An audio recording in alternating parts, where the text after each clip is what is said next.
Doctor Chinnamail Anji Reddy గారు ఉమ్మడి కరీంనగర్, ఆదిలాబాద్, మెదక్, నిజామాబాద్ పట్టభద్రుల బీజేపీ ఎమ్మెల్సీ అభ్యర్థిగా మీ మద్దతు కోరుతున్నారు. ఏపీలో వైసీపీ పవర్లో ఉన్న సమయంలో రెచ్చిపోయిన వాళ్లలో సినీ దర్శకుడు ఆర్జీవి కూడా ఒకరు. ఆయన సోషల్ మీడియాలో చేసిన పోస్టులపై అప్పట్లో పెద్ద దుమారమే రేగింది. వైసీపీని సపోర్ట్ చేస్తూ టీడీపీని అలాగే జనసేనను కించపరుస్తూ సోషల్ మీడియాలో వర్మ కొన్ని పోస్టులు చేశారు. మార్ఫింగ్ ఫోటోలు ఎక్కువగా ఉండటం పట్ల అప్పట్లో అభ్యంతరాలు అనేకం వచ్చాయి. ఓ సినిమా డైరెక్టర్ ఒక రాజకీయ పార్టీ అధినేతను, మాజీ సీఎంను ఏ విధంగా అవమానిస్తాడు అని చాలా మంది ఫైర్ అయ్యారు అప్పట్లో.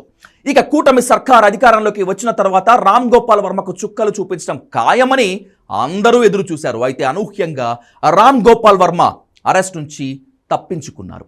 ఇక ఇటీవల ఆయన విచారణకు హాజరు కావాలని పోలీసులు వాట్సాప్లో నోటీసులు పంపిస్తే వర్మ విచారణకు వెళ్లారు ఒంగోలుకు. హైదరాబాద్ నుంచి రోడ్డు మార్గాన ఒంగోలుకు వెళ్లిన వర్మ ఒంగోలు రూరల్ సిఐ శ్రీకాంత్ బాబు ముందు విచారణకు హాజరయ్యారు. ఈ సందర్భంగా శ్రీకాంత్ బాబు వర్మను అనేక కీలక ప్రశ్నలు అడిగినట్లు తెలుస్తోంది. సోషల్ మీడియాలో పెట్టిన ఫోటోలు మీకు వైసీపీ ఆఫీస్ నుంచి వచ్చాయా, లేదంటే స్వయంగా మీరే ఆ పోస్టులను తయారు చేశారా అనే ప్రశ్నలతో పాటుగా ఇందుకోసం మీకేమైనా డబ్బులు చెల్లించారా అనే క్వశ్చన్స్ కూడా వేసినట్టు తెలుస్తోంది. అయితే ఆర్జీవి మాత్రం ఎవరి తప్పు లేదని, తానే ఆ ఫోటోలను పోస్ట్ చేశానని, వ్యూహం సినిమా ప్రమోషన్లో భాగంగానే ఆ ఫోటోలను సోషల్ మీడియాలో పోస్ట్ చేసినట్లు చెప్పారు వర్మ.